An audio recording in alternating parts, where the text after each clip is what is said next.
वक्त कम है, काम ज्यादा, तोहफे तैयार होने हैं, बारीक कारीगरी करनी है, लिहाजा सुबह से शाम तक काम चल रहा है। नेपाल के जनकपुर का राम जानकी मंदिर है ये।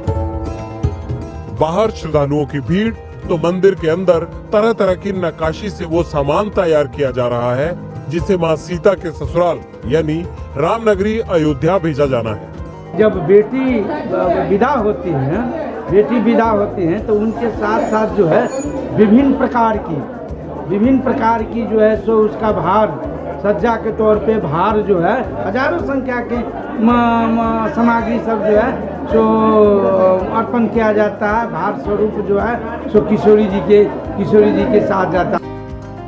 22 जनवरी की तारीख है जब अयोध्या में रामलला अपने भव्य मंदिर में विराजमान होंगे। ऐसे में भगवान राम की ससुराल और माता सीता के मायके जनकपुर में भी जबरदस्त उत्साह है। जनकपुर की घरवास परंपरा के मुताबिक माता सीता के मायके से उपहार जाएंगे, यानी जब कोई बेटी अपने नए घर में प्रवेश करती है तो मायके वाले अपने दामाद को सामान देते हैं। उपहार के लिए 1100 डोलियां तैयार की गई हैं। सभी डोलियों को लाल और पीले कपड़े में सजाया गया है। डोलियों में मेवा, मिठाइयाँ, मालपुए और दूसरे पकवान होंगे। इसके अलावा फलों से भरी 100 से ज्यादा डलियां। माता सीता के लिए लाल चुनरी, श्रृंगार और सुहाग के सामान होंगे। भगवान राम के लिए पीली धोती, कुर्ता और उसके साथ गमछा भेजा जाएगा। तो भरपूर उनके लिए वो भार पकवान सब लेकर के जाएंगे। 3 तारीख का तय किया हूँ यहाँ से निकलने का और 6 तारीख को पराब में रुकते हुए वहाँ पर जाकर के राम मंदिर में चढ़ाऊंगा। ज्यादातर सामान की पैकिंग भी हो चुकी है। इसे ले जाएगा कौन? 500 लोग जाएंगे जनकपुर से अयोध्या। 3 जनवरी उपहार लेकर जनकपुर से मिथिला के लिए चलेंगे। ये रास्ता जंगल के जरिए तय होगा जो हाईवे पर मिलेगा। बिहार के रक्सौल, बेतिया और गोपालगंज और फिर गोरखपुर होते हुए 5 जनवरी को अयोध्या धाम पहुंचेंगे। 6 जनवरी को अयोध्या के घर जनकपुर से लाया गया सामान श्री राम जन्मभूमि ट्रस्ट को सौंपा जाएगा।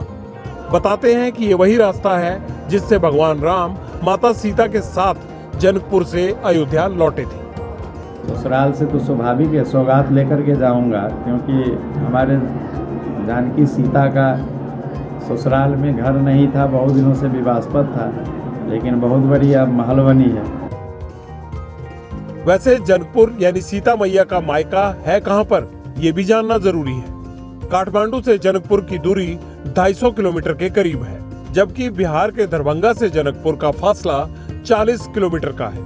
वाल्मीकि रामायण के मुताबिक जनकपुर में ही माता सीता का जन्म हुआ था।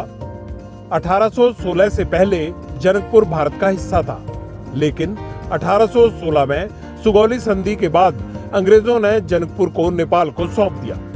जनकपुर की तैयारी देखी, अयोध्या में क्या हो रहा है, राम मंदिर का काम कितना पूरा हुआ। राम मंदिर का फर्स्ट फ्लोर 80% बनकर तैयार हो चुका है। अब पत्थर के फर्श की घिसाई और पिलर्स को कलाकार अंतिम रूप दे रहे हैं। दिसंबर के आखिर तक फिनिशिंग और फर्स्ट फ्लोर को तैयार करने का टारगेट है। समय पर निर्माण पूरा करने के लिए राम मंदिर परिसर में मजदूरों की संख्या बढ़ा दी गई है। मेरे ठीक पीछे जो आप देख रहे हैं ना, ये इधर तो लोगों के मकान है, लेकिन दूसरी तरफ जहां पर आपको वो निर्माण कार्य और वो दिखाई भी दे रहा है, जिस तरह से वहां कंस्ट्रक्शन जारी है, वो पूरा राम जन्मभूमि परिसर है। आप थोड़ा दूर उससे जाएंगे तो वहां पर रामलला अभी उस जगह पर हैं जहां से उन्हें यहाँ आना है, यानी टाट से इस पूरे ठाट तक का जो सफर है वो बस अब कुछ ही दिनों का जो है वो बाकी रह गया है। और देखिए दिन रात 24 घंटे कुछ इसी तरीके से वहां पर काम इस वक्त जारी है। 22 जनवरी 2024 को प्राण प्रतिष्ठा के बाद भगवान श्री राम की चरण पादुकाएं भी रखी जाएंगी, जिन्हें देश भर में घुमाया जा रहा है। इसी सिलसिले में गुजरात के राजकोट पहुंची चरण पादुकाओं को श्रद्धालुओं के दर्शन के लिए रखा गया है। राम जी ने कैसा अयोध्या से नीचे गया, वही रास्ते से अभी पैदल से जा रहा हूँ अयोध्या को। अभी 4 महीना हुआ शुरू करके रामेश्वर में शुरू किया। ऐसा कर्नाटका, आंध्रा, महाराष्ट्र पूरा होते ही अभी आया। ये अभी इधर आया, अहमदाबाद परसों आया। कल सोमनाथ द्वारका देख के फिर चित्रकूट जाके चित्रकूट से पैदल से अयोध्या पहुंच जाता हूँ। भगवान राम की चरण पादुकाएं 1 किलो सोने और 7 किलो चांदी से बनाई गई हैं। राजकोट से इन्हें सोमनाथ ले जाया जाएगा, जिसके बाद द्वारकाधीश और बद्रीनाथ होते हुए ये चरण पादुकाएं प्राण प्रतिष्ठा महोत्सव से पहले 19 जनवरी 2024 को अयोध्या पहुंचेंगी।